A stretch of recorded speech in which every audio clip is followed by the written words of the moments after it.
keep a secret.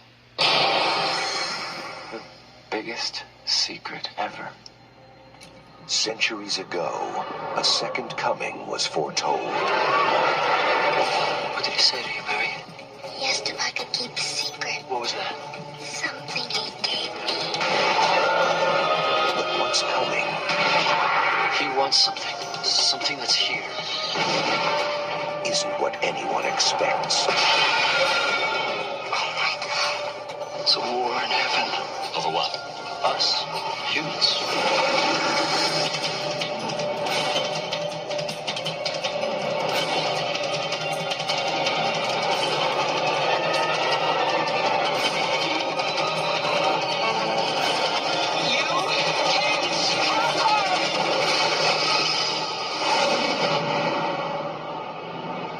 Christopher Walken. The Prophecy.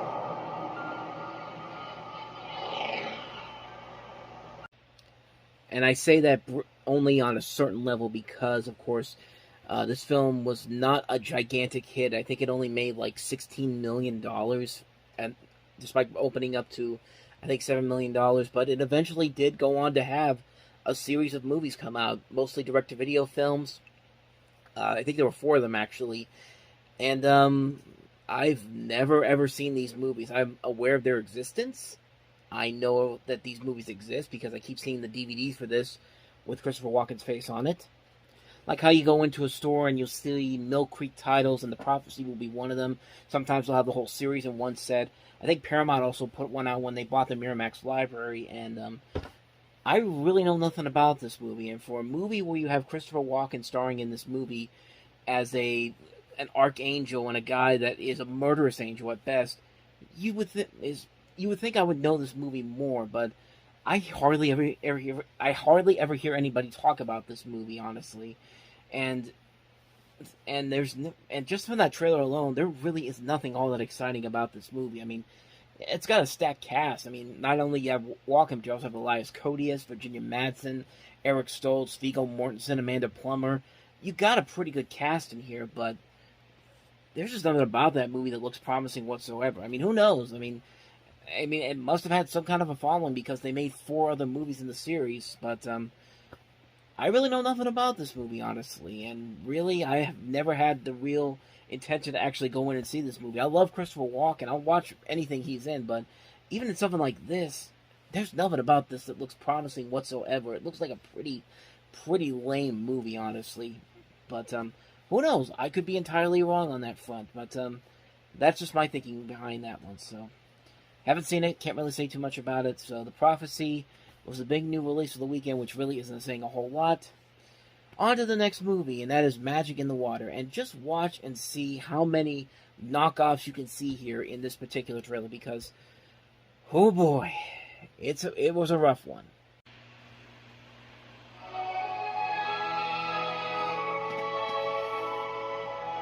This Labor Day, on a beautiful lake, in a quiet town.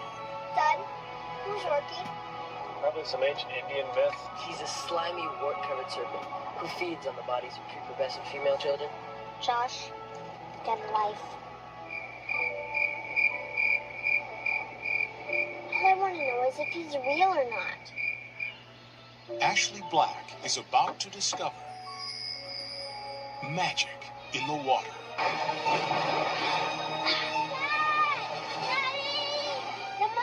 He's real. He ate my cookies. Yeah, I bet. Now, between what everyone says... Native legend has it that he can change forms, change himself into another animal. This is seriously affecting my development. And what everyone believes... Jack, have you seen the monster? No, that was a dream. ...is what she knows in her heart. They're killing him by putting toxins in the lake. You sick? Take the explosives and rig the dump site. Josh, I can't let him do this. The critics believe in magic. Magic in the Water is an E.T.-like fantasy. A perfect family film. Ranks with Disney's finest. Come on, let's go. A magical adventure that will leave you spellbound. Wow. The summer's not complete until you see magic in the water, where the legend ends and the adventure begins.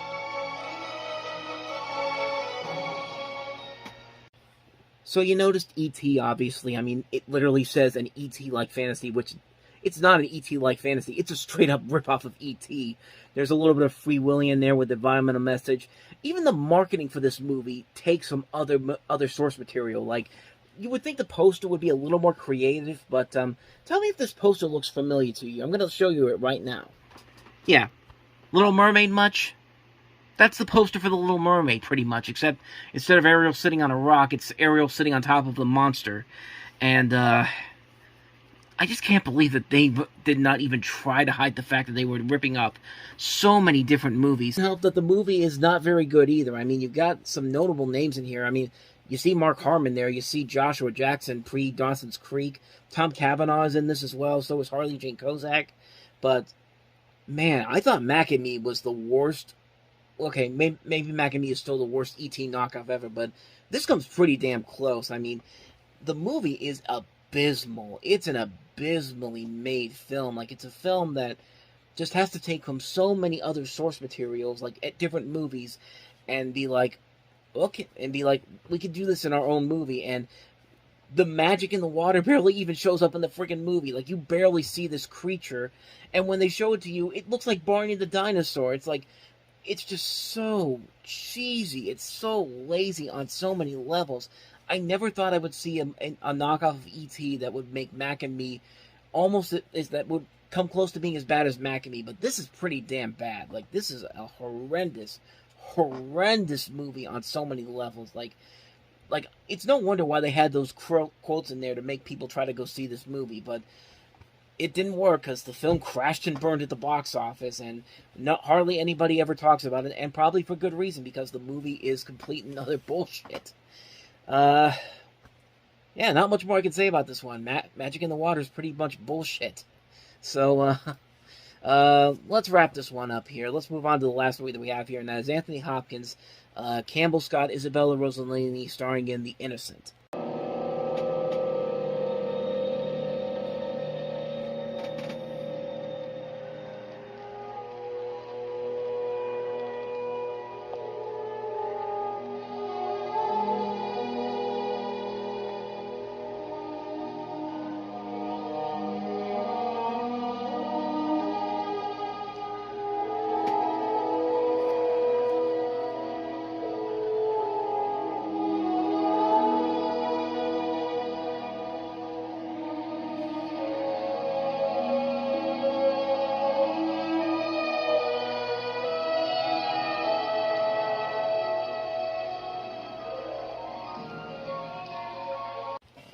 So this was a film directed by John Schlesinger of Midnight Cowboy fame. It was actually made in 1993, but spent 12 months in studio quarantine before finally getting released in theaters in September of 95.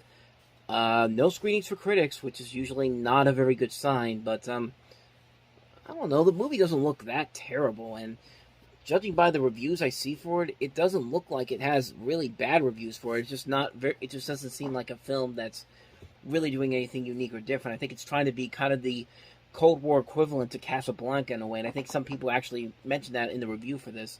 I haven't seen this movie, so I don't really know too much about it, but you got Anthony Hopkins, you got Isabella Rossellini, you got Campbell Scott, you have Hart Bochner in here as well. A decent-sized cast overall, and the idea isn't too bad. It's basically a film that centers around the height of the Cold War and a joint CIA-MI6 real-life Operation Gold mission building a tunnel under the Russian sector of Berlin. So there could be some interesting ideas there, but judging by the fact that this movie did not get screened for critics and it's been sitting on a shelf for a couple of years, I'm guessing the movie's not that great. It doesn't look like the worst, but it definitely looks like something that could be something that's not as great as they thought it was going to be. I mean, it doesn't look terrible. I mean, I've seen much worse that look like this, but I haven't seen it, so I can't really say too much about it. So that is The Innocent. Wesley Snipes, he's been a killer and a commando. Patrick Swayze, he's been a heartthrob and a hero. But these tough guys are about to face the most physically challenging roles of their careers. Let's give it to him, girl. Meet Vita Bohème. Enchanté. Why are you crying? Maybe she just found out Menudo broke up. Miss Noxzema Jackson. Jesse's daughter.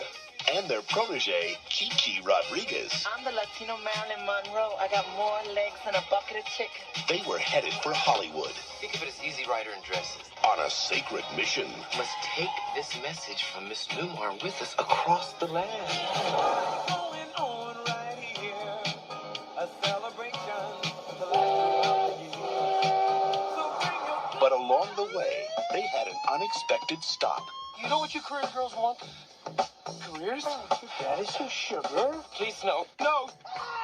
No! I can't believe this! Don't quote me, but I think this one is deceased. A dead white policeman? Now, they're stranded in a strange land. Well, ladies, welcome to Snydersville. And you thought the Dust Bowl was over? This is the presidential suite. Must have been one of those bad presidents. You got beat up by a girl. And before they leave, Do you like my nails? they may turn this town from drab to utterly fabulous. Universal Pictures and Amblin Entertainment present How do I look? Like the Miami Sound Machine just exploded all over you. Wesley Snipes, Look, I'm sorry about the way the Civil War turns out. Patrick Swayze, I gather you like hitting ladies. Some ladies need to get hit. and John Leguizamo. I gotta go. I got cramps. To Wong Fu, thanks for everything, Julie Newmar. Notable significance of this movie is that this is actually the first real Hollywood movie to depict drag queens, and some people may go back to something like Some Like It Hot, Tootsie, or Mrs. Doubtfire, but those movies are very different compared to this one. There's no backstory of why these guys are doing this that's related to something that completely different from what they normally would have done, but this is something that these people in this movie do for a living, and essentially what this movie is a remake of Priscilla, Queen of the Desert, which we've already talked about in a previous episode from the year before. It was a big cult hit, and of course, why not remake it and have Steven Spielberg be one of the producers behind it? And you know what? It's a pretty damn good movie. I mean, really what makes the film work is that pairing of Wesley Snipes, Patrick Swayze, and John Leguizamo as these drag queens. You can just look at this movie and see how much fun they're having with this movie, and it shows on screen. It's amazing that these guys are just having the time of their lives playing these characters, and it's definitely showing in here. Like, honestly, this is probably my favorite Patrick Swayze movie. I mean, I like him in Ghost, but this is the one where he looks like he's having the time of his life, and he's really funny in this movie, and so is everybody. So is the other two guys, I should say, Wesley Snipes and John Leguizamo. Like I said, they are just having the time of their life playing these characters, and the movie just works on so many levels. To think this was actually the movie that propelled Leguizamo into the film career that he has now, seeing as how Super Mario Brothers was supposed to do that 2 years prior. But as far as the story goes, it's a fish out of water storyline. It's not the worst, but it's very predictable. But at the same time, it's nothing too harmless.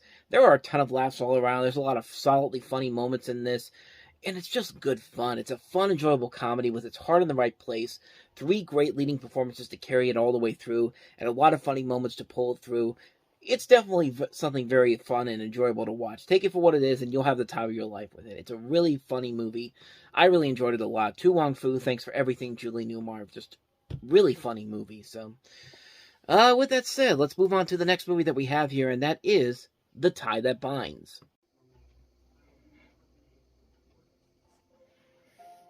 Everybody has a hard time with adoption. That's how I know you're for real. If you were raring to go, my red flag goes up. That girl there, she just up behind over there. Oh, that must be Janie. Yeah, she likes to play. She looks just like you. They wanted a family. We're gonna adopt a little girl, and you won't believe how beautiful she is. They opened their hearts and brought a child into their home. I need you pictures of sunflowers. That's beautiful. She did great.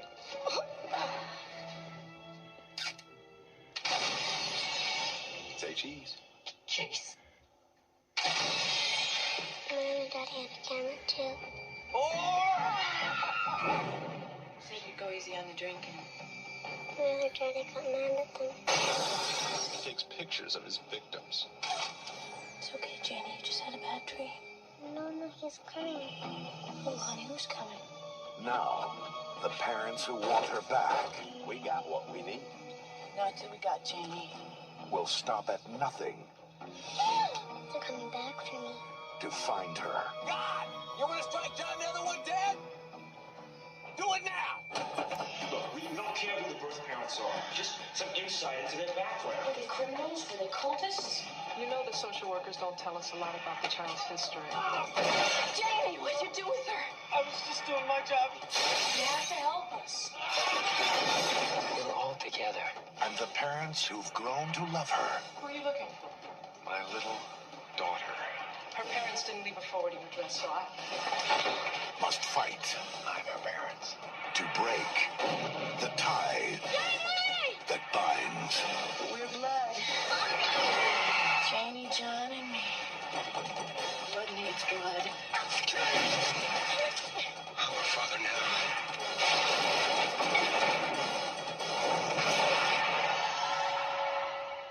Nothing in the world more important than family.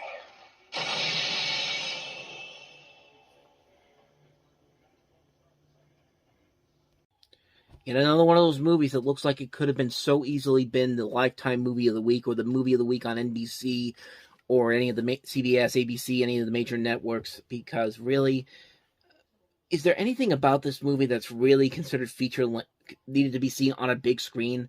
I mean, yeah, you got Daryl Hannah, you got Keith Carradine, you got Maura Kelly from The Lion King in here. It's written and directed by Wesley Strick, who also wrote Arachnophobia, Batman Returns, and Cape Fear. But really, is there anything about this movie that looks like it needs to be feature length?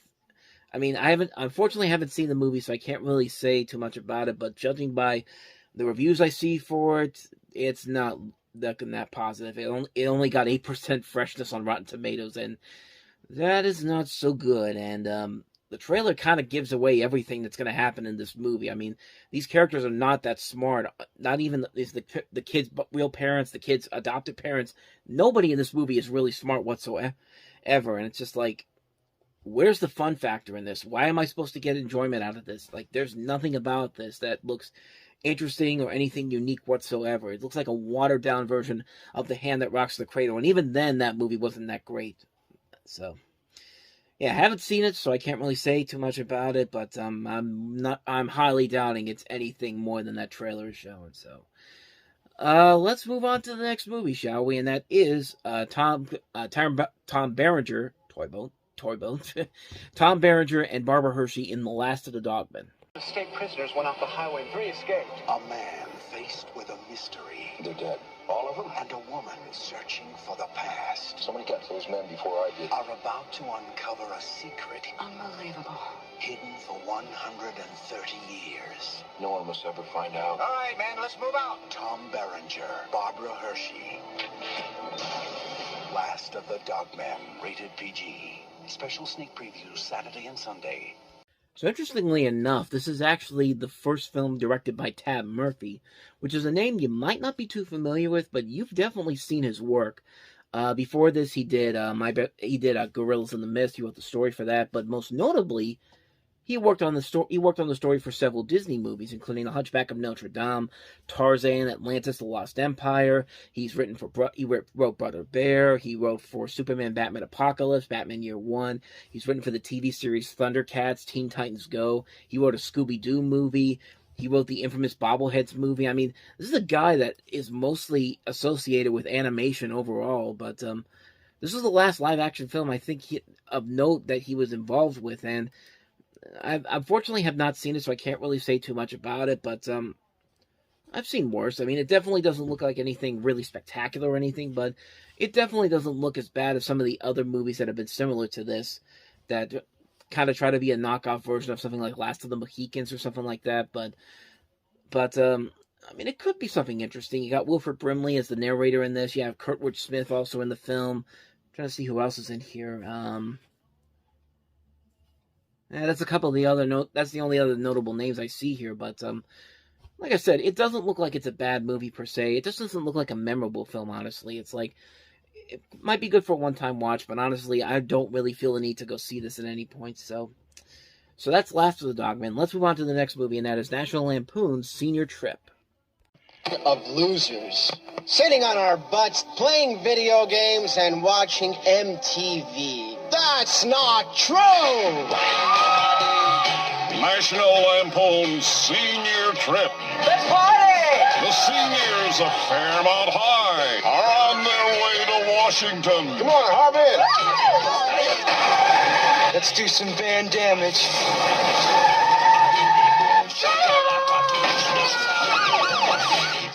I'm here to save you.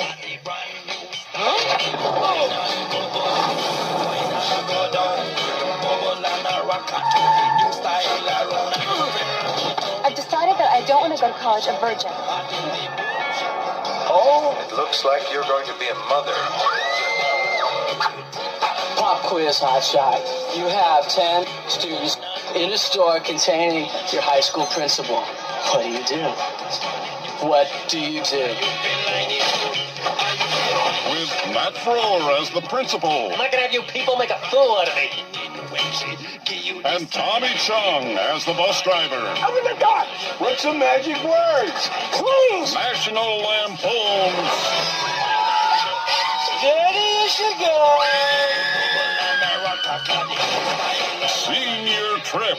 Yay! Pull my fingers. Good one, Miarski! So the director of this, Kelly Macon, is actually more associated with a comedy group of Kids in the Hall, and that's why you see Kevin McDonald in there. But, you know, it's interesting. You have Kids in the Hall mixing in with National Lampoon, trying to create essentially a 90s equivalent to Animal House, and needless to say, I don't think they were that successful by it. I mean, I see on here it's got a 0% on Rotten Tomatoes, but I don't want to say it's a terrible movie, but it certainly is not up there on that level of Animal House or some of the best National Lampoon movies. But there were moments in here that I did chuckle at, and it's interesting to see some of the early film works of people like Jeremy Renner. This is actually the first film that he ever started. Like I said, Kevin McDonald, Matt Frewer, Tommy Chung is in this. Most notably, some of you may not notice, but if you know who this person is in real life, you may have recognized her, but you may recognize her voice. Tara Strong, the voice of Twilight Sparkle, Timmy Turner, a bunch of notable characters in animation is in this movie, and you also have Danny Smith. Just a couple of notable names in here, but as far as I know, as far as I remember, the movie itself was nothing too special. I saw this a long time ago, and that trailer really did not do anything spectacular for me. It was just kind of like, hey, let's make Speed references, because Speed had just come out at that time, and that was a big hit. And then, hey, fart jokes and all that kind of stuff. It's that kind of humor where sometimes it can work, other times it really doesn't, and a good majority of the jokes in here are not really all that strong. But at the same time, I've seen much worse comedies like this. I mean, there are moments in here that I do think are funny. I certainly don't think it's worthy of a 0% on Rotten Tomatoes. I mean, it's just like, I won't go that far. I mean, it's just not really all that engaging. It's not really all that funny, and there's no real point to this by the end of the movie. Like, there's no real, what's the main focus I'm supposed to take from this by the end of the film? And the movie doesn't really have a good idea of it. It's just like, let's just go gonzo crazy, and hopefully we'll get some good laughs out of it. And sometimes it works, but most times not so much. So that's my thoughts on National Lampoon's Senior Trip. So let's move on to the last movie that we have here, and that is Nico Icon. From Fox Lorber Home Video, Nico Icon. She had it all. A pop culture icon of the 60s. Beautiful, talented, tormented. From supermodel to chanteuse, femme fatale to drug addict. She was almost proud of the fact that her teeth were rotten, and her hair was grey, and her skin was bad, and she had needle tracks all over her. A doomed superstar whose life was filled with sex, drugs, and rock and roll. And obviously it's not a good sign when I can't find anything on Wikipedia about this movie, so I have to go to Google to do it.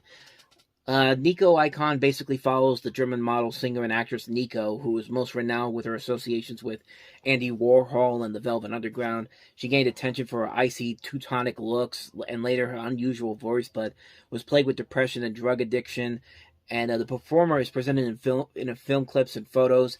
And the film also features interviews with associates such as singer-songwriter Jackson Browne and musical collaborator John Cale. And that's really all I know about this film. I don't really know too much about the film itself because I haven't seen it, but could be an interesting story. It has some good reviews for it, and it is very interesting to hear more about this time period, especially when you have people like Velvet Underground and Andy Warhol involved in here. So there is definitely something here that could be very interesting to talk about with this, but I'm not going to rush out to see it right now. But it's definitely one that has my curiosity on it, but like I said, it's not something I'm going to rush out to see anytime soon, but it is notable for a number of reasons, so I definitely want to check it out at some point, so. Hey,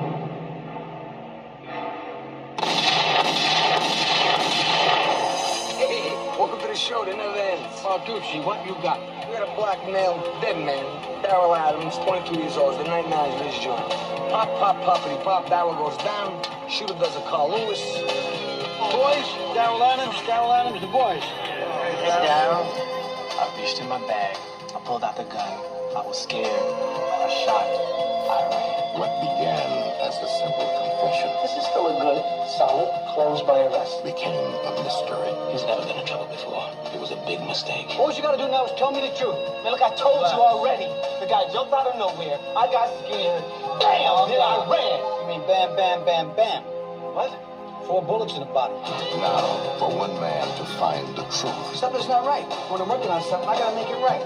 Homicide creeping up. How you doing, fellas? Another must make a choice. Your brother fessed up. What do you think happened? Got me. Ed told me you talked to the homicide cop. Between loyalty, Can't take it much longer, man. Maybe you won't have to take it much longer. family, I'm gonna try to get you up out of here, okay? Stay from me, man. and survival. Why'd you lie to me, man? Am I under arrest or what? We got to shoot it. Locked up the wrong brother.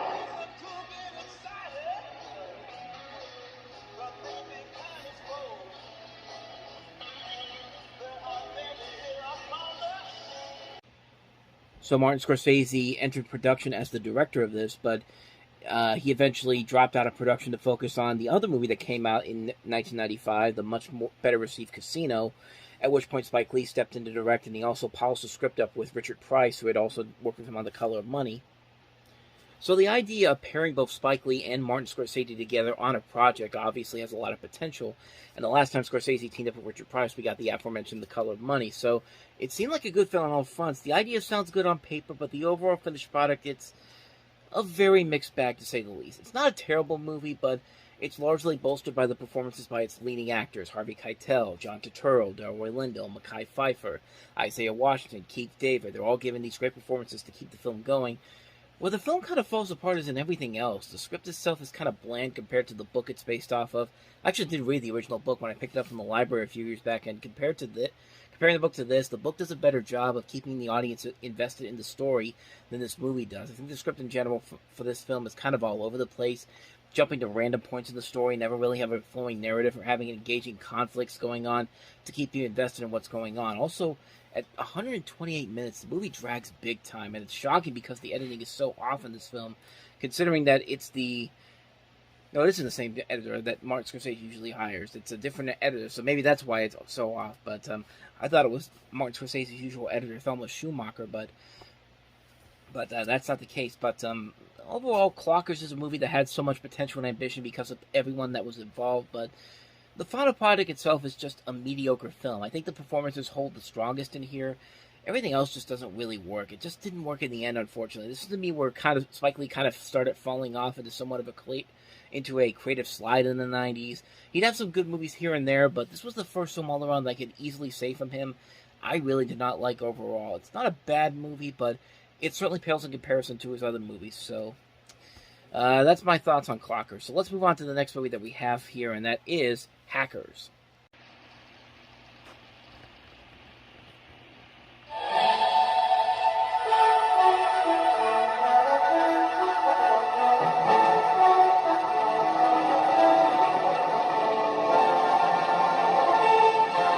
In a time of innocence. In a place of freedom. In a land of adventure. A hero rode a horse named Destiny.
Anyway, sorry for the sucky-ass quality of that trailer there, but that's actually a rare teaser trailer, and that was the only version I could find there online. I wanted to put that up there because I thought that was a cool concept of what they did with that trailer. This is notably one of the first movies that actually kind of used that as part of the marketing campaign, like the viral marketing campaign, if you will. They set up a website for this movie in 1995 that was allegedly hacked by a group called the Internet Liberation Front. They actually put the stars on there, Angelina Jolie and Johnny Miller. They doodled all over their faces and wrote like graffiti on there, and it was supposedly part of a marketing campaign, and it's kind of a cool concept for this movie overall. It's got a good cast overall. Angelina Jolie in one of her early leading roles. Jesse Bradford will later be seen in Swim Fan and Clock Stoppers. Matthew Lillard is in here. Fisher Stevens, Lorraine Baracco.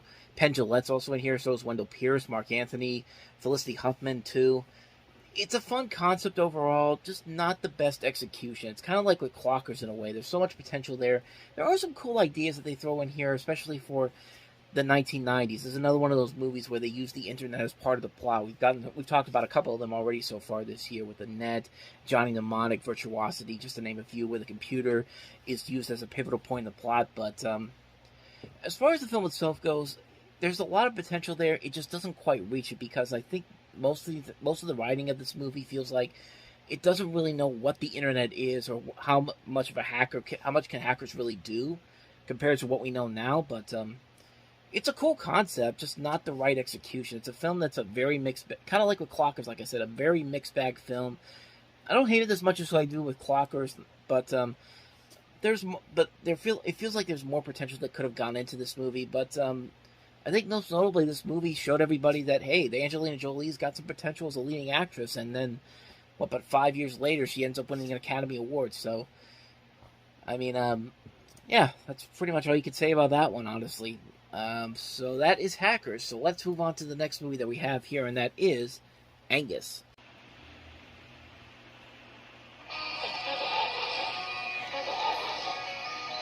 I'm swallowing snot, you know? It doesn't taste like gross. From the producer of Cool Runnings comes a story about fitting in. She's definitely a babe. Talk to her. Wherever she's popular. Or not. Let me go! Let me go! It's a little joke, okay? Watch my butt.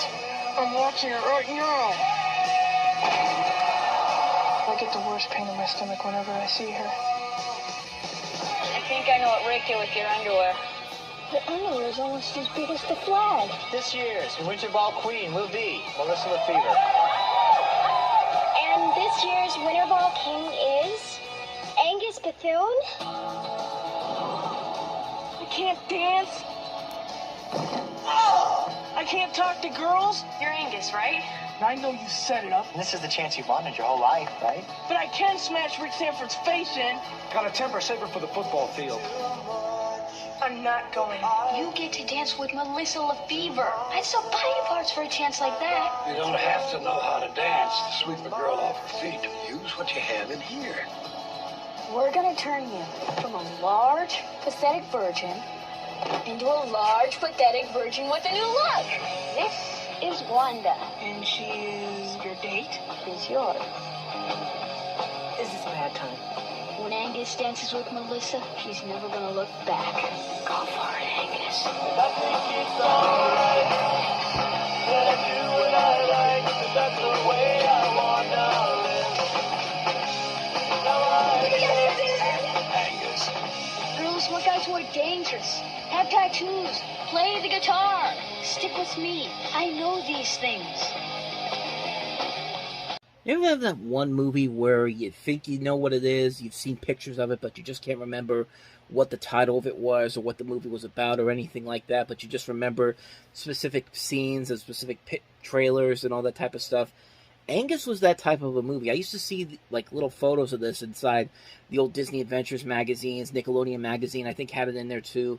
And it was one of those movies that looked kind of tempting, but I never really got a chance to check it out at any point, mostly because it was kind of hard to find. And this movie apparently has somewhat of a cult following, even though it did not have the financial success that you would think something like this would have, or even the right critical reviews. I think it's got like a very mixed opinion on Rotten Tomatoes and all that type of stuff, but it's placed on very high on several lists of the greatest cult films ever made.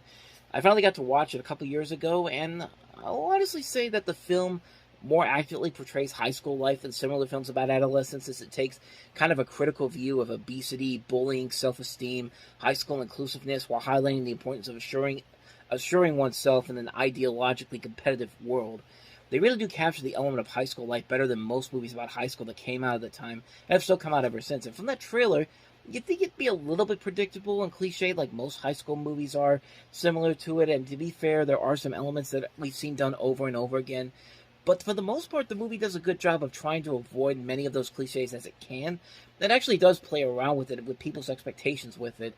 And you really do like this character of Angus. You like that he's much smarter, a much smarter character than what he appears to be on screen.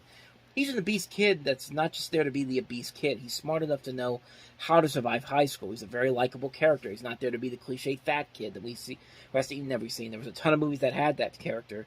The movie is clever enough to write him as a more likable and approachable character, and it also helps to have a good actor like Charlie Talbot in the role of Angus, who can make this character the way he makes it come across in the film. What I'm trying to say is that you like this character more than you would expect him to be. It makes you disappointed to know that he never really started anything after this movie, except for a couple of bit roles and stuff like Art School Confidential or Spring Breakdown, but never anything to the level of this film. And honestly, the rest of the cast is pretty good. You've got pre-Dawson's Creek James Van Der Beek, a post-Jurassic Park Ariana Richards, a pre-American Pie Chris Owen, good young actors pairing off with accomplished actors like George C. Scott, Kathy Bates, Rita Moreno. It just all comes together so well. I think this movie actually deserves to get more attention than I think it does. It is a fun high school comedy with a lot of really good actors, a good story, a likable main character, and it does teach you some life lessons about just being yourself and standing up to the jocks and the bullies. And if you've never seen this movie before, not probably be a good time to check it out if you can find it, but it's definitely worth a search if you can find it. I'm glad I found it a couple of years ago because I've really grown to like this movie since I've seen it, so definitely check out Angus if you can find it. So anyway, with that said, let's move on to the next movie, and that is Mute Witness.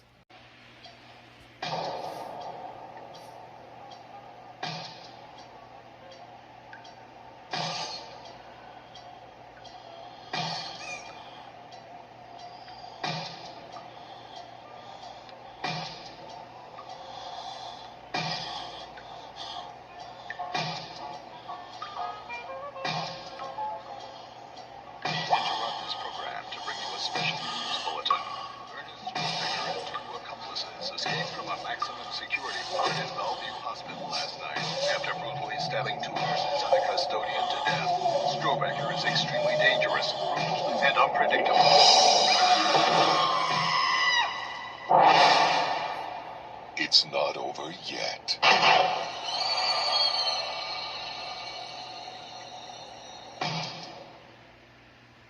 We've actually seen a couple of movies like this where a mute person is the main focus in the thriller or a horror film.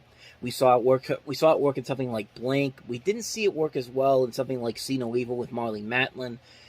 Here, I don't really know for sure because I haven't seen this movie. I can't really say too much about it. But what I found interesting about this is that this is actually one of Alec Guinness's last film roles that he did before he passed away. But that's not even that. He actually shot those scenes nearly a decade before the rest of the movie. Basically, what happened was the director, Anthony Waller, needed an additional scene for his film, and he used the same footage that he got with Alec Guinness when he had a chance to encounter the film with him in Hamburg in 1985, and basically asked him to do a one-scene cameo, took no payment from it, and he did it out of the goodness of his heart, and sure enough, it actually turns into one of the last film roles he ever did, and that's pretty interesting when you consider that the rest of this movie probably wasn't even in the thought of this director at this point, and he found a way to actually use that footage in there, so I thought that was pretty interesting.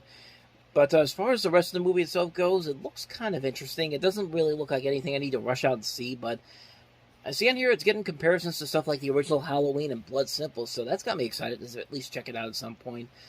I don't have any real interest in seeing it right now, but it's definitely something that'll keep my eye on in the next couple of months and years, maybe, to see actually check out, because it actually could be something pretty interesting. So yeah, that's Mute Witness. Let's move on to the next movie, and that is Unstrung Heroes. Pictures presents the motion picture the New York Times calls one of Cannes' sweetest surprises. Lasso! Funny and touching. Mom, is Dad from another planet? Rolling Stone says Unstrung Heroes is a screwball comedy that cuts to the heart. Diane Keaton has directed a rare jewel of a film. You're the one to watch. Andy McDowell, John Turturro, Michael Richards, Unstrung Heroes, rated PG. Now playing in select theaters. Check newspaper for showtimes. So Stephen Lins is very unhappy with his home life since his mother got sick. He goes back and lives with his two crazy uncles. Then he changes and gets closer to his uncles, but his parents want him home, even though he's finally happy and popular.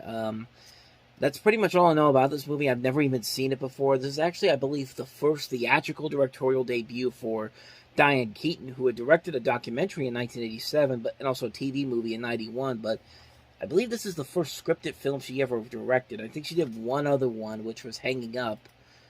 And that was the last one she did back at the end of is in 2000. But it's got some good talent in there. Andy McDowell, John Turturro, Michael Richards, Maury Chaykin, written by Richard Lagravanese.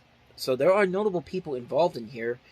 That's really all I know about it. It's got some pretty good reviews, so maybe it actually is something kind of an underrated little gem. I never even really heard of it until now, so maybe it's got some potential there. I can't really say for sure because I haven't seen it. I can't really say anything else about it. So, Unstrung Heroes. And it's actually kind of the rest of the movies on here are going to be quick ones as well because I have not seen these other two movies. Starting with this first one here, Robert Duvall in The Stars Fall on Henrietta. A farmer, an oil man. Put your ear down on the ground. I can hear it. Two dreamers who have pinned their hopes on the land. Mr. Card? And placed their faith in each other. Hey, here's to luck. Robert Duvall. We're almost there. Francis Fisher. You really think so? Aidan Quinn. The stars fell on Henrietta. So Robert Duvall plays an elderly down-on-his-luck oil man who finds himself in the town of Henrietta, and using unconventional methods, he convinces himself and local Don Day, played by Aidan Quinn, that there's oil on his land. The financially strapped Day puts everything into finding oil, but at what cost? You see Robert Duvall, Aidan Quinn, Francis Fisher, Brian Dennehy, Billy Bob Thornton, Clint Eastwood's daughter Francesca Eastwood's in here, which makes sense because Clint Eastwood's one of the producers on this. That's really all I got for you because I haven't seen it, hardly knew anything about it, and judging by the reviews for it seems like it's a mixed bag film. Mostly it might be because the performances are so good, but the rest of the film is kind of mediocre. But again, who knows? Maybe this is an underrated gem that nobody really ever talks about. But so that's pretty much all I know about that one. The Stars Fall on Henrietta. So let's move on to the last movie that we have here, and that is Cold Blooded.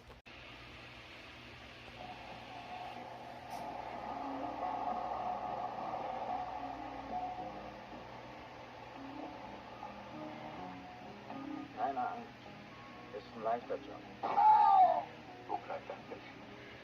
Wo bleibt das Dackelgott? Betrachte es als Belohnung.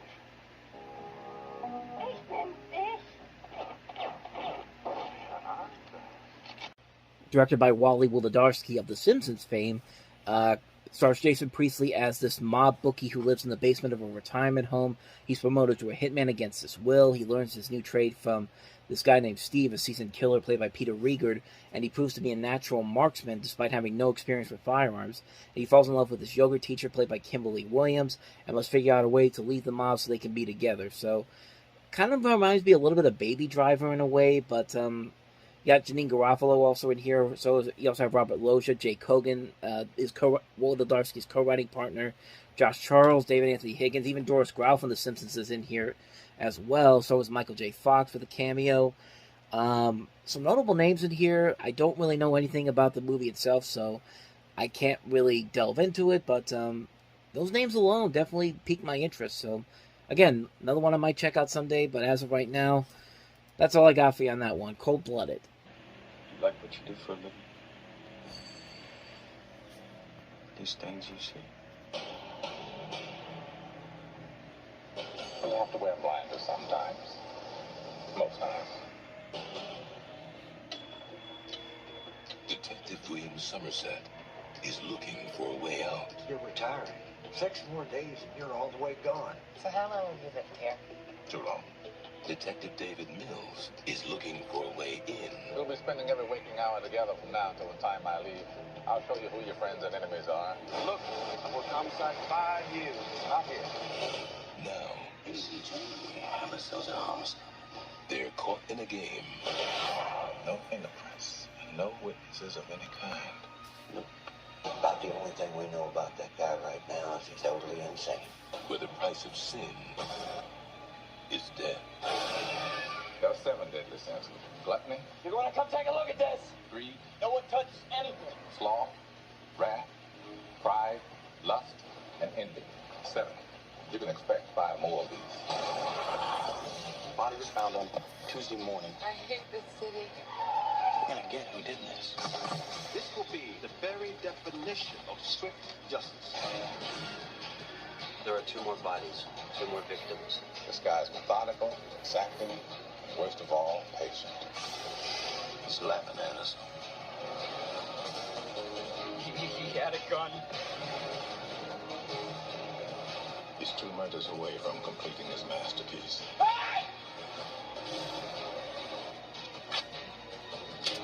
Let's finish it. Brad Pitt, Morgan Freeman, Gwyneth Paltrow. Have you ever seen anything like this? No. 7.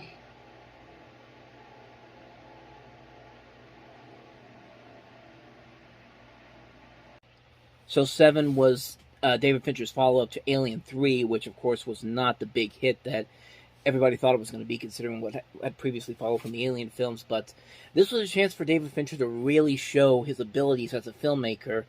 And for this scriptwriter, Andrew Kevin Walker, this is actually a script that he wrote back in the late 1980s during a period of rising crime and drug addiction in New York City.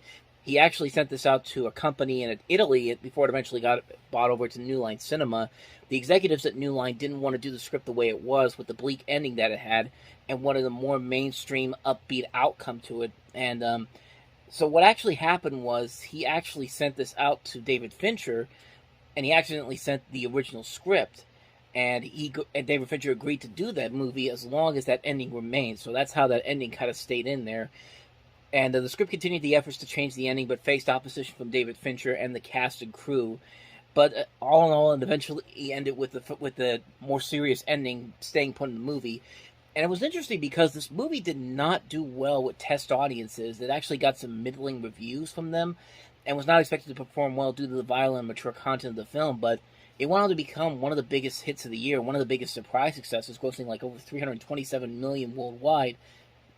And not only did it show that David Fincher could be a really damn good director, but it also was the introduction to Brad Pitt. Like, everyone thought Brad Pitt was... His career was slowly but surely rising, but this was the film that transitioned him from roles based on his appearance to more serious dramatic roles, and it eventually turned Brad Pitt into the Brad Pitt that we all know and love, and David Fincher into the director that we all know and love. And Morgan Freeman's going to be Morgan Freeman, so that's always going to be a good thing. But I mean, really, what more do I need to say about Seven, man? This is a movie that's just so damn good. Like, this is one of the best thrillers ever made. And because it is so bleak, and it has this very sour note, this dark note that it takes at the end of it, it just makes it stand out even more. It's a film that's just so unique for its time period. The twist ending of this movie is so good. It's one of the best ones you'll ever see. Just and you got a phenomenal cast overall. Pitt, Freeman, Paltrow, John C. McGinley. You see Arlie Ermy in here, Kevin Spacey in here as well. I mean, like I said before, this was the movie that introduced the world to David Fincher as a filmmaker. This is the film that proved that he knows what he's doing, and he knows how to make some great, really damn good movies. And this is definitely a pure example of that. This is a film that is so well made on so many fronts. It keeps you on the edge of your seat, and it's not afraid to avoid being that mainstream film that the studio originally wanted. And it showed that, hey, you can make a blockbuster hit even with a dark ending that this movie has. Like, I mean, what do I need to say more about that ending? If you haven't seen it, I'm not even going to spoil it for you, but you really need to have seen this movie by now. But, I mean, again, what more do I even need to say about it? This is a very damn good movie. This is a pretty damn good movie. Seven is just so good. It's just a classic film that has held up very well over time. One of the best thrillers ever made, one of the best mysteries ever made. If you haven't seen it already, you're doing yourself a huge damn disservice. Go and see this movie. You will not be disappointed by it. So with that said, let's move on to the next movie that we have here, and that is the infamous Showgirls.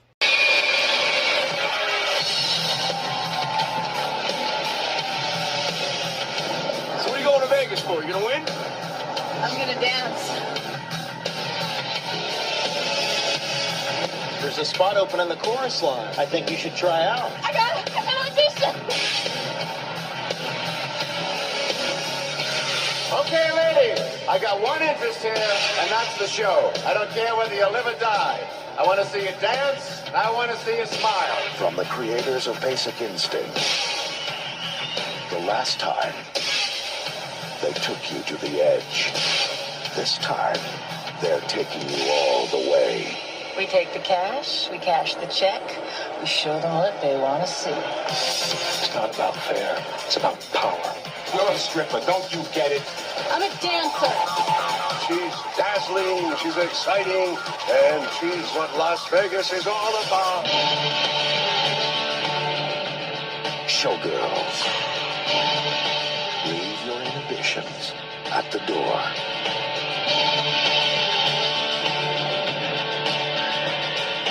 So yeah, this was the movie that almost killed the NC-17 rating. And basically kind of did. It was the last wide NC-17 release that ever came out, mostly because of how bad it performed at the box office. But then again, you kind of had to expect that, and that was part of the gimmick of selling the film. At the time, it was on a big budget. $45 million doesn't sound like a huge amount of money, especially considering some of the movies that have come out since then. A lot of them, even like, not just talking about blockbusters, but just movies in general. I mean, go look at what Nancy Meyer's new film was going to cost to make it Netflix, $150 million for a romantic comedy. I mean, $45 million back in 1995 was seen as pretty significant money, no matter what. But you also had the controversy and hype surrounding the film's amount of sex and nudity preceding its theatrical release. And it's the only NC-17 film to ever get a wide release, and you can probably see why it would never do that, because they actually, in fact, MGM was so concerned in this movie, they actually hired several hundred staffers to theaters all over the country to make sure that people were not sneaking into this film, like kids under the age of 17, make sure the film goers were over 17, and you know, who wants to go to a movie where you're a studio that has to hire people to make sure that people are a specific age to see the film? It's just like, isn't that the job of the theaters to do that? I mean, it also doesn't help that the movie was poorly reviewed, and it ended up being a box office bomb. I mean, it literally killed Elizabeth Berkley's career for a number of years. In fact, people didn't even want to hire her, and I think her agents actually dropped her when that movie came out. But hey, it did find success at some point on home video. It found success on the video market. It made over $100 million just from video rentals alone. It became one of MGM's highest-selling movies of all time. There was actually two different cuts of this movie put out for video, an R-rated cut and an NC-17 cut. And it's gone on to become one of those so bad it's good type of movies. And really, that's probably the best way to describe this movie. It's the very definition of a so bad it's good guilty pleasure movie. It is such a mess of a movie on so many levels, but the movie has the feeling that they really are trying to do something or say something, but it just is failing on so many levels, and you can't help but have such a good time with it. I mean that in the best possible way. This is a movie that is so ridiculously stupid, and just really is just straight up all about the TNA. Like, this is the type of film that you would see kind of it's almost on the level of a softcore Skinamax movie on Cinemax or Showtime, back when they used to have it, which was about, 10 years ago at this point?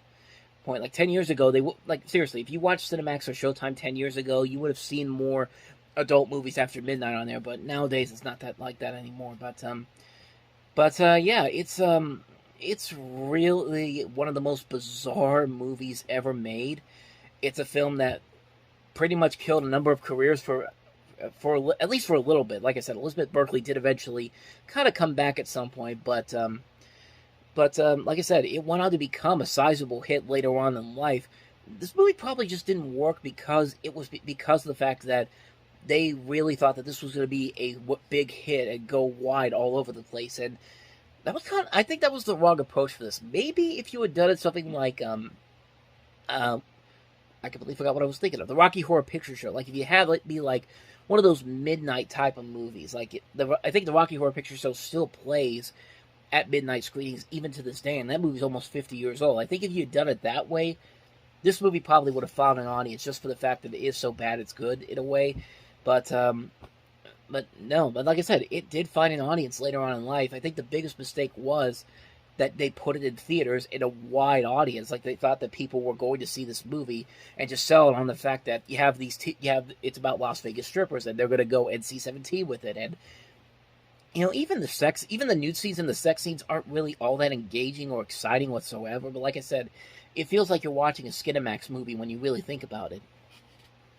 I mean, bottom line, the movie is just a complete mess, but a fun kind of mess. This is the very definition of a guilty pleasure movie. It is so bad on almost every single level, but you can't take your eyes off of it because of just how serious they play it up, how ridiculously silly straight they play this, and it's just like, you can't help but have a good time with it. It's a movie that is really terrible, but at the same time, you gotta admire it for going all the way with it, and that's really all you gotta say about it. If you go into it knowing it's a so bad it's good type of movie, you're gonna have a good time with it. I know I certainly did, but I would never ever say that this is a great movie for what they were trying to do initially. This is a so bad it's good movie.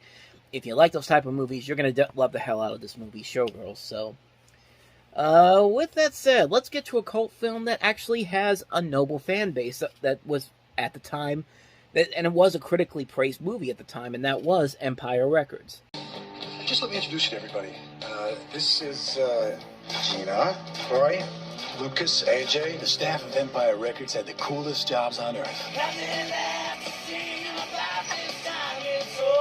Do you think the story is already written, or do you think a bold and courageous act can change the course of history? Something happened to me last night in Atlantic City. Did you win anything? No, I did not. But Lucas blew it. Everyone knew it. You were by Empire? Well, that's a good thing, right? The money is gone. Where's it going to? I think it's recirculating. I'm turning this into a music town? I have to pay for what Mr. Brilliant here did. I'm the idiot. You're the screw-up, and we are all losers. Now, 5 friends have one day to decide what to do with the rest of their lives. AJ loves Corey, not the whole story. Today is the day that I'm going to tell Corey how I feel about her. That I, love her. Yeah. Do you think that it's possible for someone to be in love with someone else and not even know it? In this life, there are nothing but possibilities. That is so sweet. I think I'm gonna barf. Corey wants Rex, first time it's sex. Hey, Rex, what happened to your hair? I will offer myself to Rex Manning. I wish I could be brave or brave. I have to bring Rex's lunch. I'm bringing Rex's lunch! Mark's raging mad. Best day he's had. Help me, help me, help me. If I was in a band, they would not be doing this to me. Deb shaved her head and made out she was dead. I tried to kill myself with a lady bit. Just your typical nutty teenager. You did have hair, right? I was tired of being invisible. Gina did it again, this time to a friend. You get smarter the shorter your skirt gets. I want to sing in a band, but I don't have the guts. So this how your life's gonna be now? You're just gonna screw every husband? I'm starting! Get this funny feeling deep inside. Want to know more? Check out the store. Empire Records open till midnight. This is Mark. Midnight. Empire Records, featuring the music of Better Than Ezra, Gin Blossoms, Ape Hangers, Evan Dando, Toad the Wet Sprocket, and the Cranberries. What is wrong with you people? Rock and roll.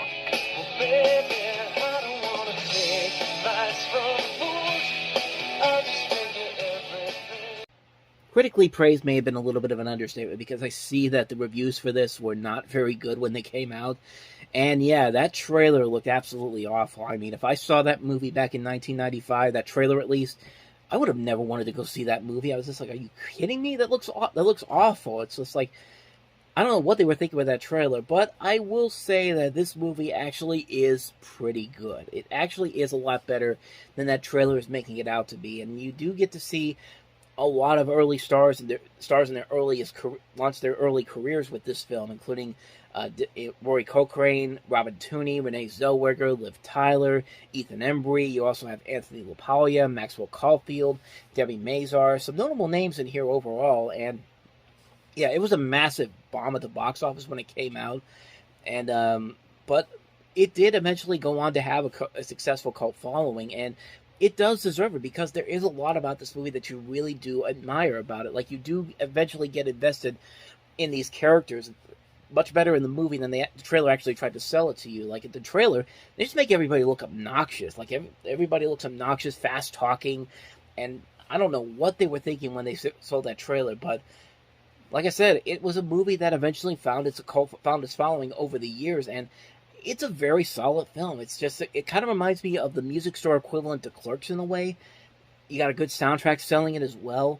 It's a really enjoyable film. It's a film that is so much better than that trailer lets on. That trailer really did a bad job of selling this movie to people, but luckily the film did eventually find a following over the years, and I'm glad it did, because it is an enjoyable film. It's not one of the classic films from back in the day, but it is a movie that definitely deserves a lot more praise for it than trailers gave it, because, yeah, that trailer was not a good trailer whatsoever, but this is actually a very good film. If you haven't seen Empire Records, I'd say definitely check it out. You might actually get some good enjoyment out of it, so.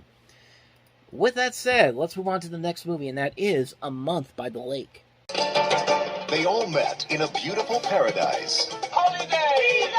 What was once a quiet vacation became a maze of flirtation. English girls and Italian men are cold. I'm an English woman. There's a difference. Oh, I'm Italian. Now the Italian wants Miss Bentley. He's a boy. it's what thousands of women would give their eye teeth for. Miss Bentley wants the Major. Even I have wild, unconquerable desires. The Major wants Miss Beaumont. You said we should get to know each other properly. Did I say that? And Miss Beaumont just wants to have fun. It all takes place in A Month by the Lake. Check in for a romantic holiday. And check out the movie critics are calling funny. You're very strong. Sexy. I think she was trying to get me interested in you. Did she succeed? Wouldn't you like to know? Siskel and Ebert give it 2 thumbs up. Pulp Fiction's Uma Thurman. If you're going to kiss me, then kiss me. Academy Award winner Vanessa Redgrave. You hot ticket, you. And Edward Fox star in the liveliest, most hilarious, most romantic time you have ever spent on a lake. A Month by the Lake. 1937, 2 years before World War II, a spinster named Miss Bentley has returned to Lake Como to spend a month's summer holiday to heal herself from the grief of her father's recent death. While there, she meets a bachelor named Major Wilsall and develops some feelings for her. However, a young American girl named Miss Beaumont arrives and flirts with the Major out of sheer boredom, leading her to believe she's actually interested in him. I know nothing else about this movie because I haven't seen it. I can't really say too much about it, but that's really all I know about it. It's a film that it's got Uma Thurman in it, it's got Vanessa Redgrave in it, so I wouldn't deny that it's a bad film.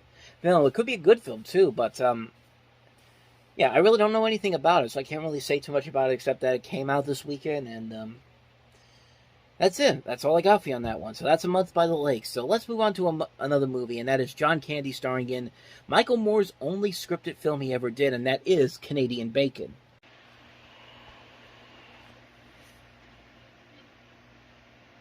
I have the results from the overnight tracking. You know, it's not fair. I mean, every other president had all of the Russians to blame for everything.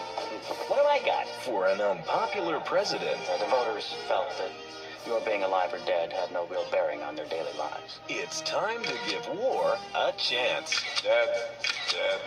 What are we going to do for an enemy now? A riot between Americans and Canadians broke out last night. Now, with a little inspiration. All I said was Canadian beer sucks. Give me 1 week and I'll have Americans burning maple leaves. They'll create a cause worth fighting for. Is Canadian Prime Minister Clark MacDonald a member of a satanic cult? Oh, that is stunning. Canadians are always dreaming of a lot of ways to ruin our lives.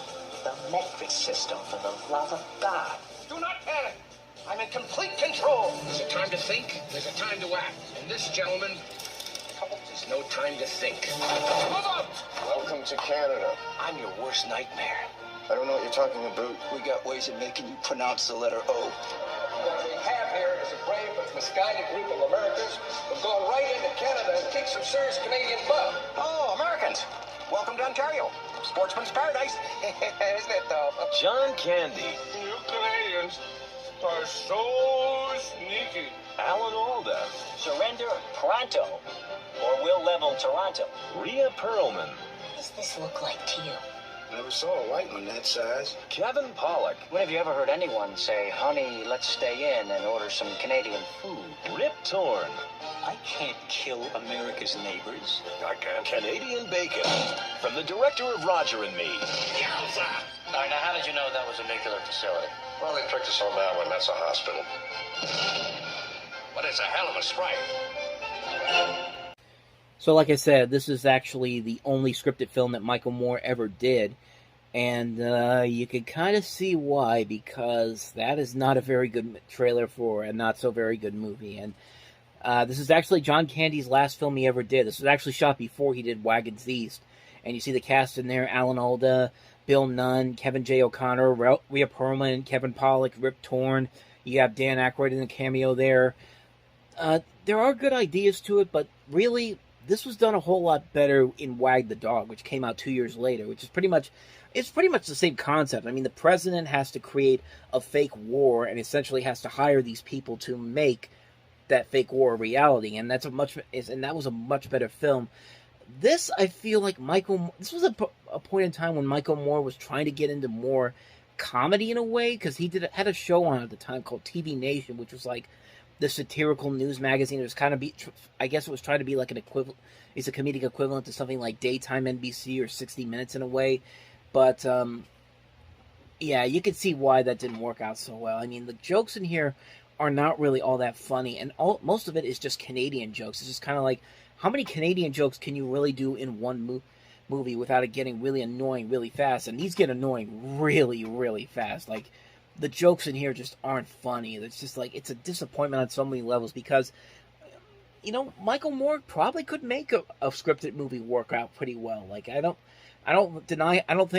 doubt him for ever trying to think that this wasn't a bad idea. I think that he wanted to try something here, but it just didn't work out in the end. It just was a movie that was just like, I could see where you're going with it, but the comedy just isn't working very well. And like I said, it was done a whole lot better when Wag the Dog came out 2 years later, which was a much more funnier, much more clever comedy about this type of a story. And it just wasn't there in this movie. It was a movie that really was a major letdown on so many levels. And I guess for John Candy, he wasn't the worst thing about it. I mean, he did try his best. He actually is kind of funny in here, but he's not really given a ton to do, really. Yeah, that's really all I got for you on this one. This one was not very good, so that's Canadian Bacon. Let's move on to the last movie that we have here, and that is Texas Chainsaw Massacre: The Next Generation, or as this trailer says it, The Return of the Texas Chainsaw Massacre. August 18th, 1973, reports of a bizarre chainsaw-wielding family began to filter out of central Texas. Then silence. For 20 long years, nothing further was heard. 1995. Prom night isn't turning out the way you expected. You find yourself on the wrong road at the wrong time. About to come face to face with a living nightmare. Welcome to my world. The silence is over. He's dead now. Madness has returned. 4 stars, terrifying and brilliant. This is the best horror film of the 90s. Family values have gone straight to hell. Genuinely scary and sharply self-satirical, Leatherface has a lot in common with the gender-bending killer in The Silence of the Lambs. I want these people to know the meaning of horror. You aren't scared? Have a look behind you. A long night, boys. I could use a little action. The return of the Texas Chainsaw Massacre.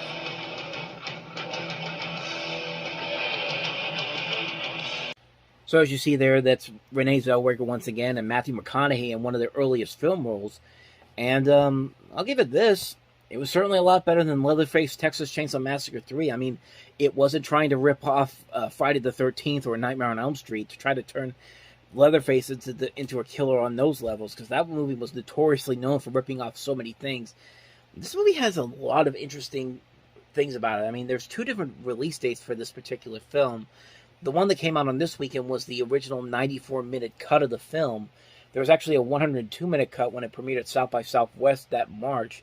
And then they re-released it again in 97 with an 87-minute cut. So they basically cut 15 minutes out of this movie within 2 years in 2 different cuts. And it's weird. I don't really recall ever seeing a movie that has so many releases and they eventually cut 2 different versions over the course of several years. But like I said, at least it's better than the last Texas Chainsaw Massacre movie, and you can tell that they're trying to go for a little bit of a satirical edge to it this time around. I don't think it's quite all the way through there, but give it effort for at least trying to do something a little bit different.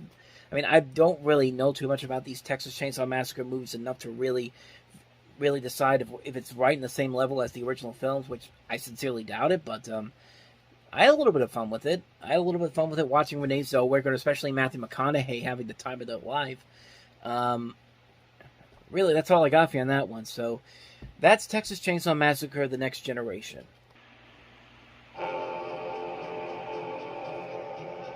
Do you know why we celebrate Halloween? A long, long time ago, it was a night of great power. When the days grew short, all across the land, huge bonfires were lit. Oh, there was a marvelous celebration, and they dressed up in costumes, hoping to ward off the evil spirits, especially the boogeyman.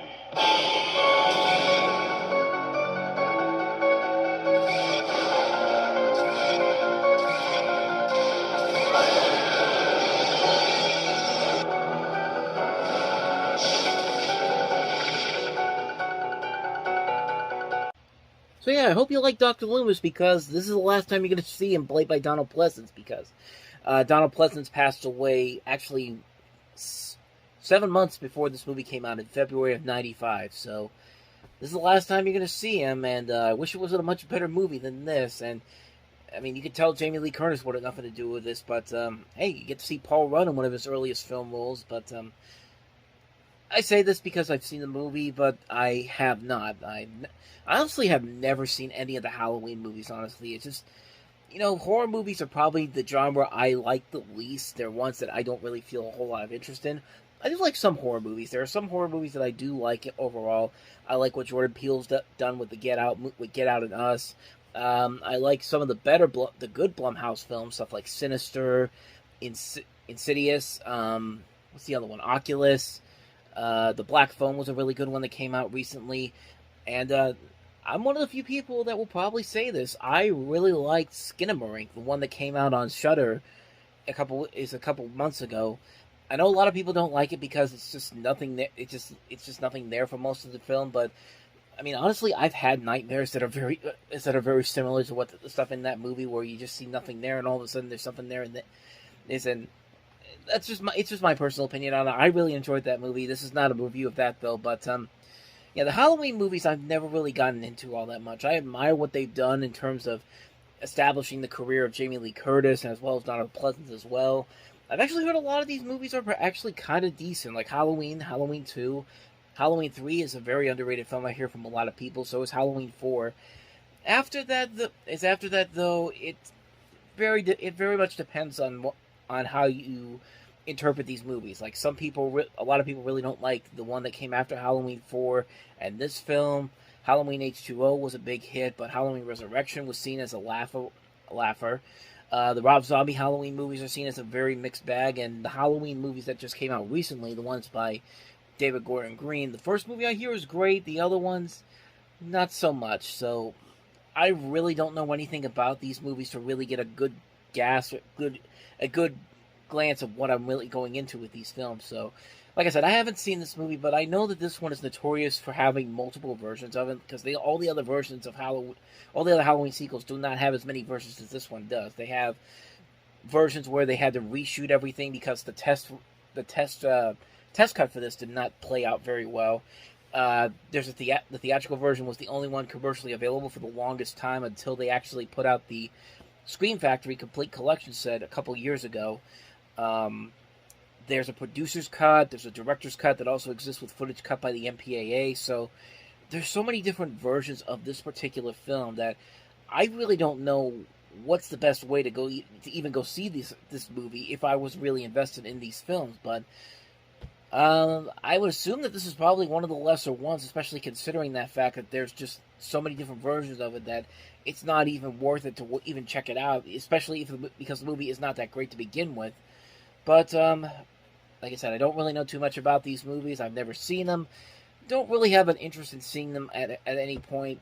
Maybe someday I will, but that's just my thoughts on that. So, Halloween: The Curse of Michael Myers. It's a movie that existed. So, with that said, let's get to a much better movie. More than likely, it's Denzel Washington reuniting with Carl Franklin, who directed The Mighty Quinn, and the film is, of course, Devil in a Blue Dress.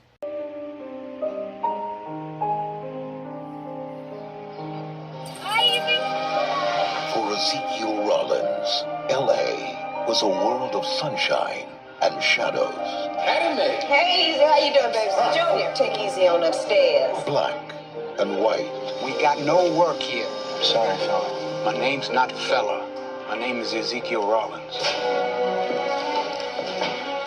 So here you need a job. What kind of work you do? I'm just looking for somebody. Daphne Monet. Fiancée of Todd Carter. She's been gone 2 weeks. See, Daphne has a predilection for the company of Negroes. He thought he knew how to play the game. Any of y'all seen a white girl by the name of Dahlia, Delilah, or something like that? Her name is Daphne. You can't get none of that tonight. You know? Until he stepped into a world. Why don't you tell me about your friend Daphne? Telling woman ain't good enough for you no more, Hines. Where there are no rules. Why you arresting me? What time did you leave Greta James' house this morning? What is going on? She's not going to be waking up, Ezekiel. He's looking for a woman no one wants found. Was there anyone with you, a young lady named Daphne Monet, perhaps? The incumbent mayor, the chief of police, close personal friends of mine. Then they can help us find her. No, they can't. And getting in deeper than he ever expected. This is Daphne Monet.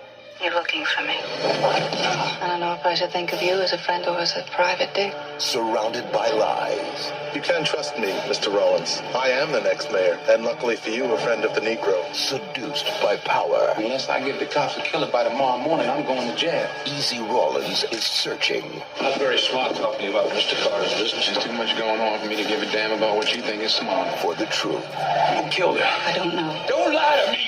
Start up my car, keep it hot, I'm coming out fast. Let's go! Get her. No, don't shoot it. We going to the police. Yeah, why don't you scream, huh? From the Academy Award-winning producers of Philadelphia and The Silence of the Lambs. Academy Award winner Denzel Washington, Devil in a Blue Dress, a Carl Franklin film.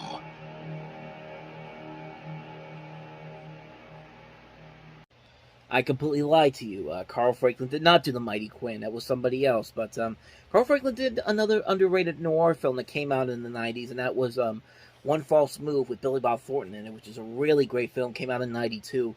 If you haven't seen that one, definitely check that one out. And I apologize for saying that he did The Mighty Quinn. The Mighty Quinn is a really damn good Denzel Washington movie. If you haven't seen it, I highly recommend checking that out as well. That should not take away from the fact that that's a pretty damn good movie.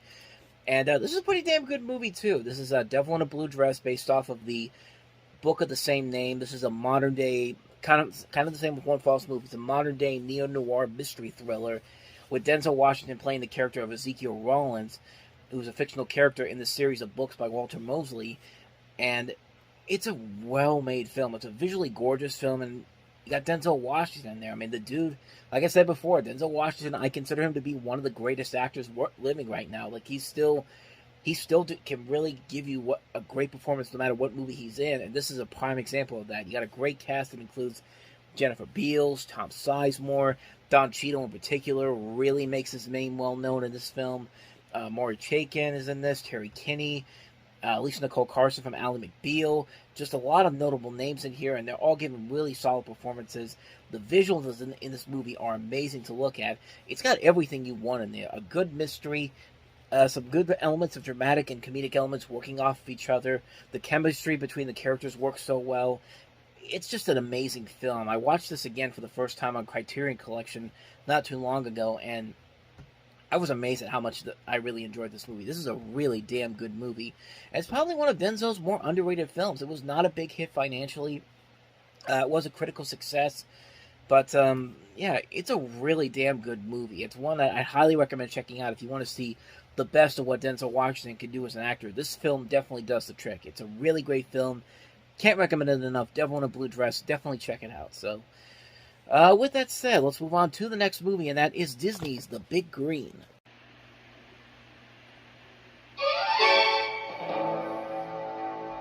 Something radical finally happened in this town. Nothing radical ever happens in this town. Wrong. In a place like Elma, That's a code red. a little news I'm the new teacher. No way. can be a big event. Don't waste your time with us. I can grip the whole ABCs. We're losers.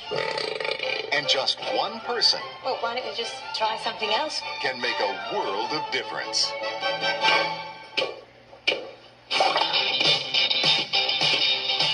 Where'd you learn to do that? Walt Disney Pictures presents This is a soccer ball. the story of the worst soccer team We don't play soccer. to ever hit the field. Oh, you're showing such potential. That's a team of playing. They got little kids and girls on the team. Their goalie is starting to see things. I'm not feeling so good about this. Their captain wants to quit. We get out of here. This is embarrassing. And even their newest player I'm your man. is shooting blanks. We go for the kill. But playing for the smallest town in the state He's running goat. is about to become They're nothings from nowhere. We're not the nothings from nowhere. We're the Alma nothings. the biggest kick of their lives. What's that? Come on, come on. Maybe I can get into this.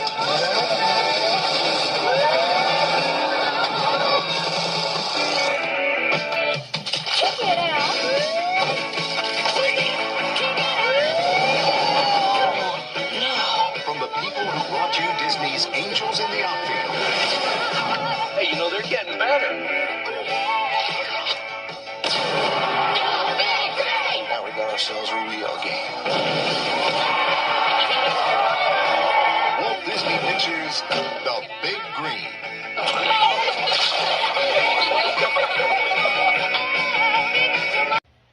It's Mighty Ducks for soccer fanatics. I mean, that's really what this movie is. It's the Mighty Ducks, except replace hockey with soccer. And let's get the writer of Angels in the Outfield too, because that was another big sports film that Disney made in the 90s. So, And why stop there? Let's get the kid from The Sandlot in there. Let's get the kid from The Little Rascals who played Alfalfa, Bug Hall. Olivia Dabo, she was just in The Wonder Years, and she was just in Greedy. And Steve Guttenberg. Steve Guttenberg's never going away. There's your movie. That's The Big Green for you. And The Big Green. It's one of those movies. It's not one of those movies that I remember seeing as a kid, but it did not leave a lasting impact with me. And watching it again, I can kind of see why. It just feels like a movie that's just trying to throw stuff at you to get your attention. And like most of these Disney films that we've looked at that came out, mostly the live-action films, they're just movies that are just trying to be what's hip to the kids at the time period. And let's just throw stuff at the wall. Let's have a goat that will paint us green and will not look convincing at all. And then we'll have the goalie looking at the in front of him, and he'll just have visions of these strange mystical creatures trying to attack him. It's just like, why? Because it'll keep your attention going for 90 minutes. And yeah, this movie did not leave a lasting impact on me, and you can kind of see why. It's kind of all over the place, really. And for the most part, there's just nothing there. The characters aren't really all that likable. The story is every single underdog sports film you've ever seen, except when they do the story. There's been other times when it has worked so well. Case in point, the Mighty Ducks movies, D1 and D2 in particular. And then Cool Runnings is a great underdog sports movie from Disney that's much better than this. Even Angels in the Outfit, which I was really not the biggest fan of, I at least got to give that one credit for at least trying to do something unique and different. But here, it's just like, let's take all the tropes, all the cliches, and just make a move and just do it with soccer, and hopefully it'll work out for the best. And it does not. I mean, you don't really buy into any of these relationships. Most of the people in this town are kind of stupid. Like the fact that this teacher from England all of a sudden is just turning this whole town around. Like, oh, who's that? It's just like, what? You've never seen somebody from another country before? I mean, well, again, this is in Texas, so maybe not. But bottom line is that, yeah, this is a largely forgettable movie, and I remember seeing it when I was a little kid, and watching it again, it's one that I instantly forgot, and probably for good reason. So that's The Big Green. Let's move on to the next movie that we have here, and that is from the director of The Fugitive, Andy Garcia, in Steal Big, Steal Little. Wealth and power. My challenge the will. Twin brothers battle over an unexpected inheritance. The side is not for sale. Andy Garcia stars in a romantic adventure that will steal your heart. Steal Big, Steal Little, rated PG-13. Open September 29th everywhere. Very different film from the director of The Fugitive, Andrew Davis. Not only did that, he did Under Siege, The Package, Above the Law, and then shortly after this, he went back to making action films with Train Reaction, Collateral Damage. He would do stuff like The Guardian, Holes, A Perfect Murder, and this was one that definitely has the look of something completely outside of his normal thing. I haven't seen it, so I can't really say anything about it, but judging by the reviews for it, probably a good reason why he went back to action films, because it's apparently not that great of a film. And Andy Garcia usually can be a very good actor. You also have Alan Arkin, Joe Pantoliano, Rachel DeCotton, David Ogden Stiers, Kevin McCarthy, Richard Bradford. Some notable names in here, but really, there's just not. It does not look like anything intriguing at all. It just feels like a film that's just kind of like has some potential to it, but kind of goes into predictable territory. I think you can pretty much tell where it's going to go, but who knows? Maybe I'm completely wrong, and maybe this movie is actually a lot better than people make it out to be, but I'm in no mood to really go check it out anytime soon, so let's go on to the next movie, shall we? And that is Moonlight and Valentino. Pictures presents A Story of Life. Now I am the W word. What is it? Like for witch? Widow. Oh, laughter.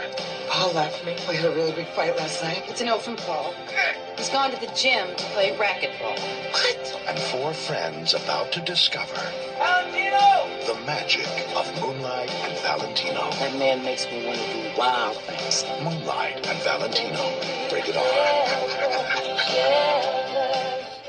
Why does it feel like Whoopi Goldberg has been in more than one of these type of films this year alone? I know she was in Boys on the Side, but it feels like she's been in more movies like this, where she's playing kind of the black best friend to these two other women in there.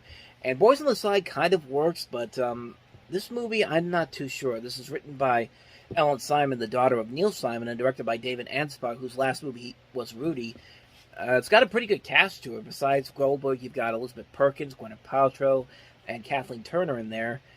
And John Bon Jovi and Peter Coyote as well. Jeremy Sisto's also in here. So there are some notable names in here to it, but again, kind of like with Steel Big Steel Little, it doesn't feel like there's a whole lot there. It feels like it's trying to be a film that's very reminiscent of something like Steel Magnolias or just movies of that nature where you have a group of very talented women that are just sitting there talking and not really doing anything that intriguing or interesting, having these stories that seem intriguing but really are not. But that's just my take on it. I haven't seen the film, so I can't really say too much about it, but that's just my initial thought watching the trailer for that. So that is Moonlight and Valentino. Now let's get back to a good film, at least. Nicole Kidman starring in To Die For. Columbia Pictures.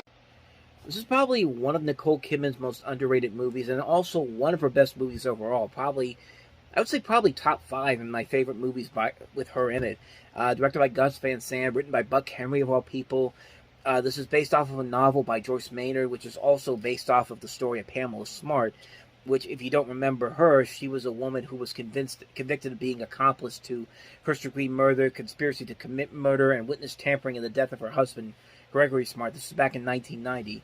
She was 22 at the time. She actually conspired with an underage sex partner, 15-year-old William Flynn, and three of his friends to have him killed in Derry, New Hampshire, and she's currently serving a life sentence in New York City without the possibility of parole, and that's a different story altogether, but that was the inspiration for this particular film, and it's actually a really well-made film. You've got Joaquin Phoenix as one of the guys that eventually takes part in the murder. Matt Dillon is the man who plays Nicole Kidman's, I can't remember if it was her husband or boyfriend. I think it was her boyfriend. But you also have, you see Wayne Knight in there, Elena Douglas, Casey Affleck is in here, Kurtwood Smith, Dan Hedaya, really solid cast overall. It's a really funny black comedy, just really has a lot of great things about it that really make it stand out. Like, it's a film that showcases what Nicole Kidman's potential as a leading actress can be, and it's really well done. It's a really solid film all around.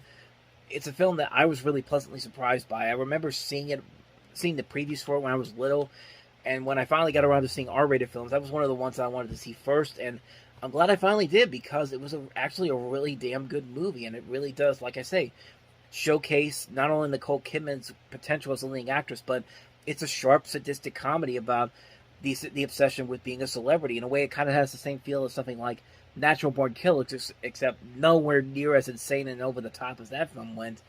But it's a pretty damn good movie. It's a really amazing film. If you haven't seen it, definitely check it out if you can find it. To Die For.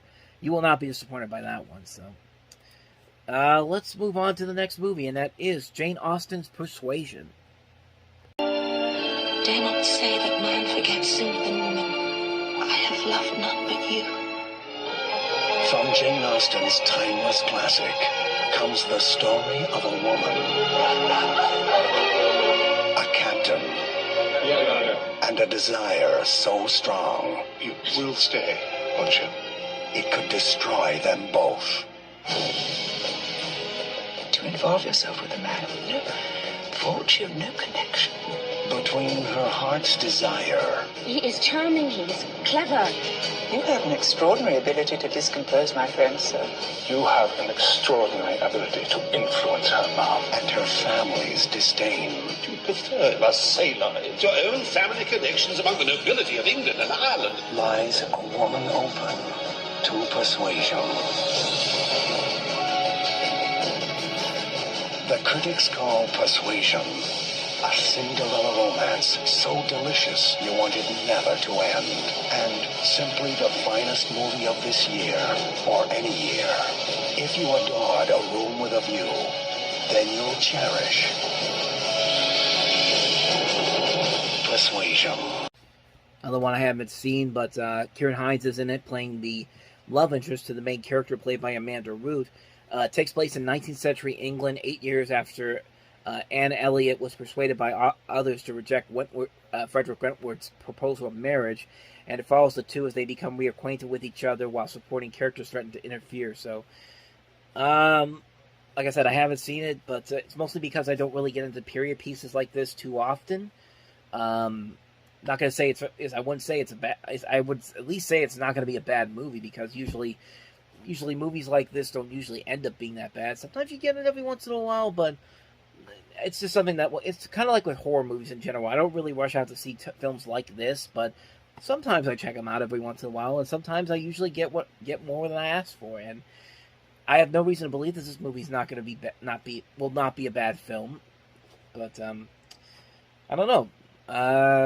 So another quick one there. That's Persuasion, and really the last one here I haven't seen either. So we can be quick on this one too. And it's a film I never even heard of, but definitely sounds intriguing. It's War of the Buttons.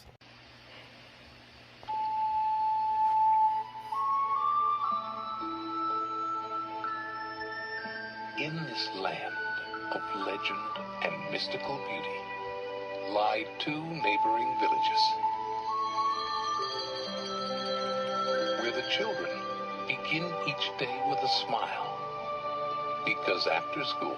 You know what that line stands for? This off of the bridge is ours. Keep your hands off. Yeah, keep your stinking hands off. What did you say? Keep your stinking hands off. It's war. Fire! Come on, get back! From the producer of Chariots of Fire and local hero... This is our place. No adults. ...comes a magical fable of fearless knights... Don't hurt me! Don't hurt me! What? You ashamed yourself. who fought for their honor... Buttons. Buttons. Buttons. Trophies from the Battle of Murphy's Tunes. ...and raven-haired beauties who stood by their men. Didn't I tell you our Marie was great?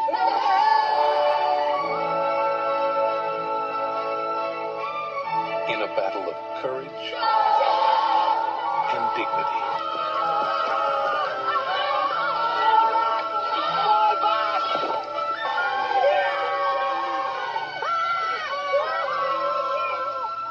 All was fair in love. What's up? Ashamed of what you've got? And the War of the Buttons. War of the Buttons.